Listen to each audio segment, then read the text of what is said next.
It's updates so precious. Amazing time that it is today. So you know a lot of G's happened today. And a lot of drama played out on the floor of the Senate. All be small thing. Small thing remains said for we begin lift maze and all of that. No, but you know reach that level. But come to think of it, this whole Abdul Ningi issue to his suspension down to the fact say the contact say I know they do again, I don't watch my hand come out like Pontius Pilate, but waiting consign me as the chairman of Northern Senators Forum. Plus the accusation say it's actually a conspiracy by Northern senators against a Southern senator Akpabio. What if we say for the history of Nigeria, now always Southern senators that they like to impeach? It happened a lot during the Southeastern, during the Obasanjo's regime, when they do up to from Namani to Wabara to the rest of them. So what is it happening? It's looking like there's something happening. But then again, another senator can come across and say, all of us here, we're guilty as charged. We all have money.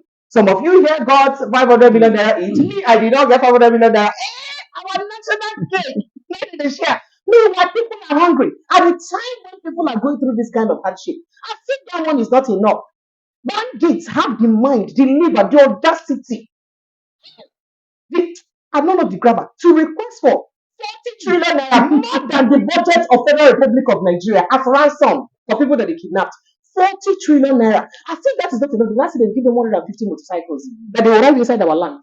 That they will ride it on the road of Nigeria. And they will now give them 11 Hilux.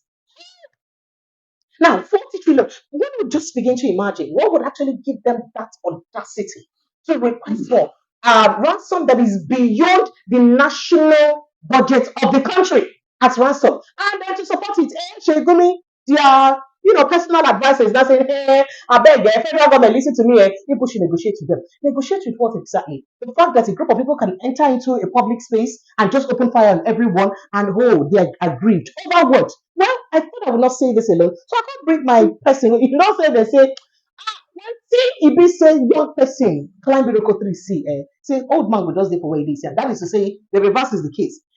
If old person, what the old person go see when he there for one kitchen stool?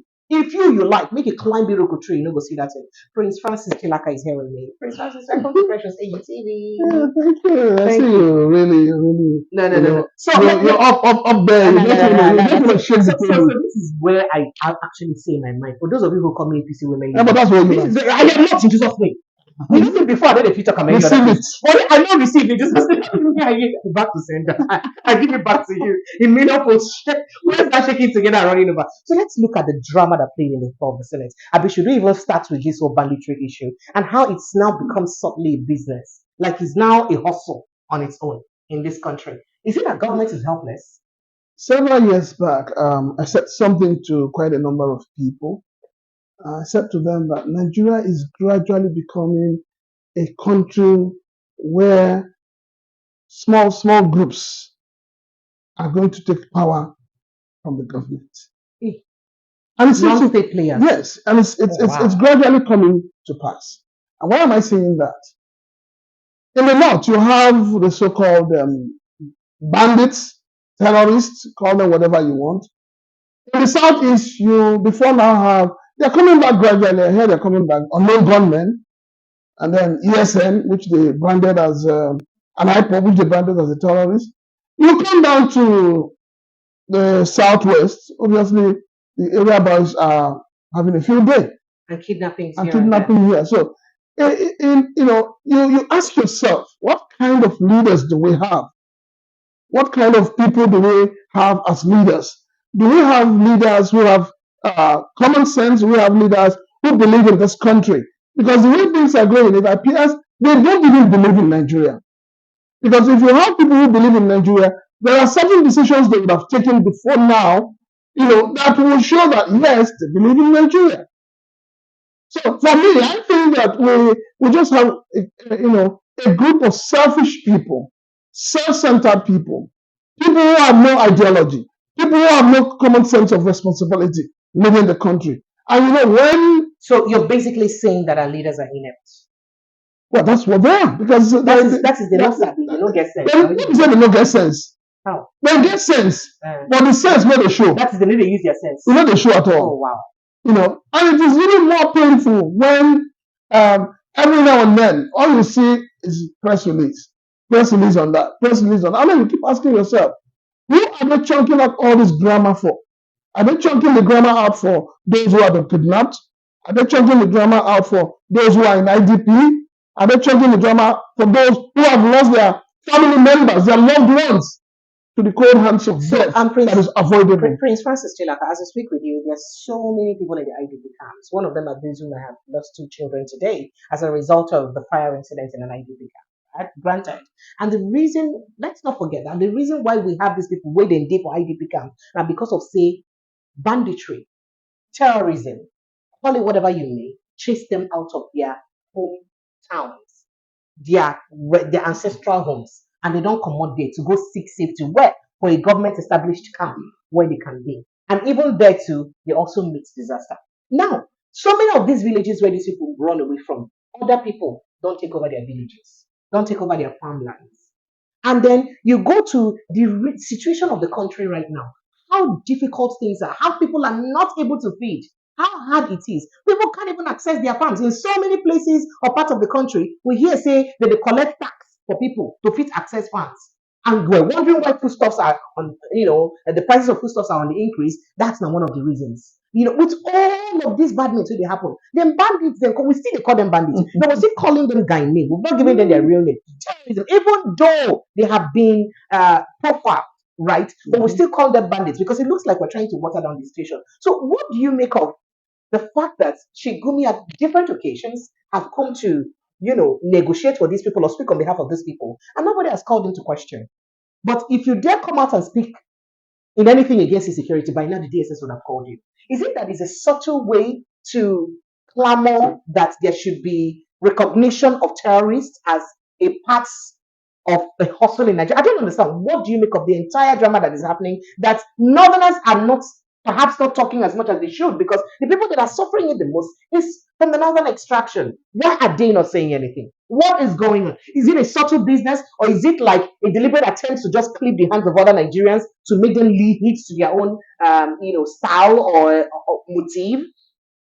Sometimes when people open up their mouth and start saying they're ashamed of the green passport, that they're tired of being called Nigerians, we classify them as being unpatriotic. But tell me, how can you be patriotic in a country where you have no protection for your lives, you cannot feed your children, you cannot have a decent job, nothing is working?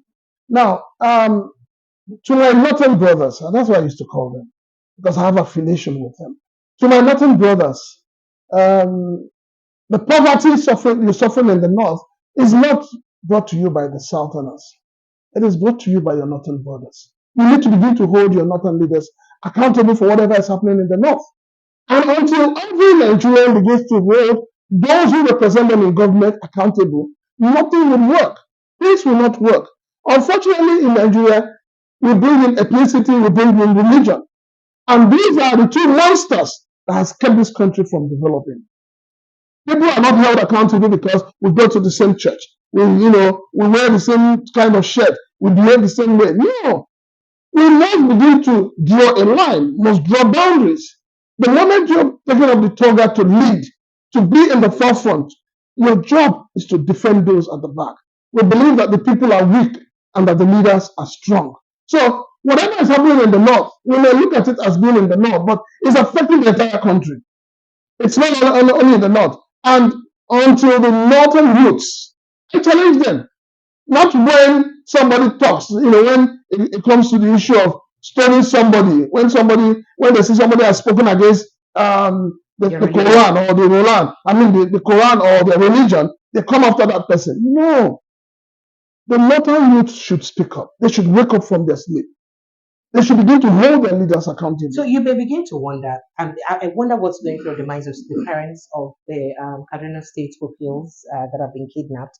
How can non-state actors get into a school, about 2 different schools, kidnap and carry 287 people, more than that number because some eventually escaped, carry them, whisked them out of our sight, and nothing has happened? No security agency within the shores of Nigeria. It's not like they carry them to Chad or Afghanistan. They are in this country. How possible is that?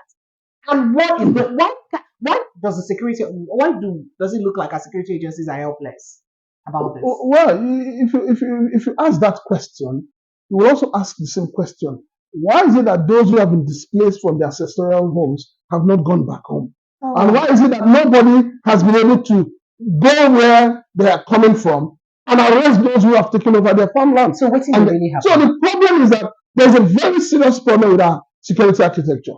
And everybody's closing their eyes to it. The truth of the matter is that Nigeria as of today sits on a keg of gunpowder. So you think there's some kind of sabotage inside our military? Obviously there is. They across all See, security. let us look at issues like this. Do you know what it takes to move 200 children?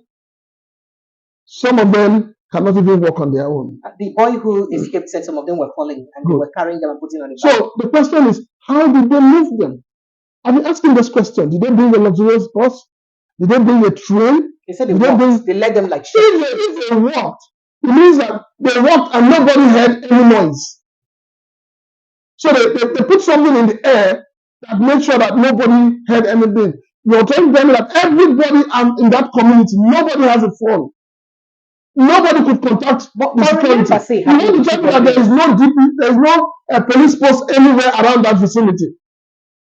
This is a government school we're talking about. Where were the security men?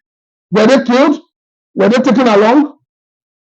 So these are questions that are begging for us. I mean, for Sheikh Gumi to come out again and begin to rant, it is high time he's arrested. Because if he's saying he wants to go and negotiate, you cannot negotiate with people you don't know or where you don't know where they are.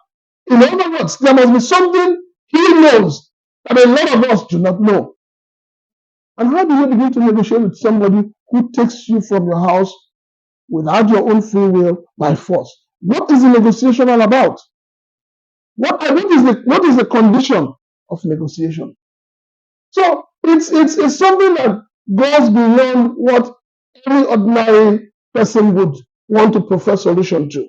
The solution still lies in Mr. President having the political will to flush out banditry, terrorism in Nigeria. Just on Christmas Day, over 190-something people died on Christmas Eve because of this same insecurity issue. They just enter village, open fire for people in the village. Just yesterday, we heard from the same Plateau State, bandits enter inside market, open fire for people in the market. 7 people died. And then the same president is telling us that the one way to end farmer header, they call it farmer header clash. They're not calling it terrorism by headers against farmers, right? He said the way to end farmer header clash is for the governors to release land for ranching. The same land of these community people that the headers may take over from them. People are worried that it's not like we cannot give people land for business, but how about when we give them land and now claim our lands and take it over? Now, why is cow business so important? It's not a private business. Why is it so important that government has come in? The government is not being sincere with itself. It's not being sincere with the Nigerian people. The last time I checked, just for clarity purpose, for clarity purpose, is the Manu business now government business. That's what I'm saying. All over the world, it's a personal business. Oh wow! Listen, government has no business. Government has no business in business. So why is government should only be involved in creating an enabling environment for businesses to thrive? Government shouldn't involve themselves in day-to-day business. So it's not a responsibility. It's a simple thing. If I have cows and I want to ranch my cows, I should use my money to buy a land and build a ranch. So government should stop this whole, how do I put it? This approach of trying to favor one side against the other. In other words, what government could also say is that, okay, for those who sell cars, let government be the one dictating where they will set up their cars, how they will sell their cars. Government will provide land. So you can't provide land for one set of people doing one set of business, and you are taxing another set of people to feed the same people. You're robbing Peter to pay Paul. Government needs to wake up. Now government needs to think as if there is no box. Unfortunately, they're not thinking that way. Government should allow businesses to run at their own pace. Do not involve yourself. And it is because of the fact that every government, right from the former President Buhari, has been from Ruga to name it, whatever. The whole idea is we want to satisfy one particular set of people. Now, the question you and I should be asking is, the guys carrying the AK-47, are they the owners of the cows? Okay, so what do you now make of Sheikh Gumi's issue, and what should the president have done? Normally, in an ideal country, what should... In an ideal country, we should be called in for questioning. Okay, so let's quickly move to the drama that played at the floor of the Senate today. What do you make of that? I see you laughing. The eyes have it. Even when when the ears are supposed to have it. See, for those of you who don't understand, go and watch that video. The unfortunate thing about leadership in this country is that our leaders don't understand history. They don't read. Maybe that's why they stopped teaching history in schools. They don't understand history. We're heading back to what got us out of where we came out of. I know when people say, oh, cool, everybody say, don't talk about cool, but we're creating that environment. We're acting as if we're all clueless. How can you suspend, first of all, how can you suspend somebody who is accusing you of something? It's like working in an office and you're accusing your boss of sexual harassment and your boss suspends you. Yeah, but that same accuser has also been accused of being tribalistic and ethnic. See, that's why. The point is this. Forget whether it's tribalistic or not. What he's saying is that our collective wealth is being mismanaged. That is the money we will give them to manage. Yes, it's being mismanaged. They know they will do well. Let us look into that first. Let us find out if that is true. If it is true, who and who is responsible? And that is what I keep saying. We need to have an institution that must be void of who Mr. President is, who the governor is, who anybody is, and a system that punishes you the moment you commit a crime.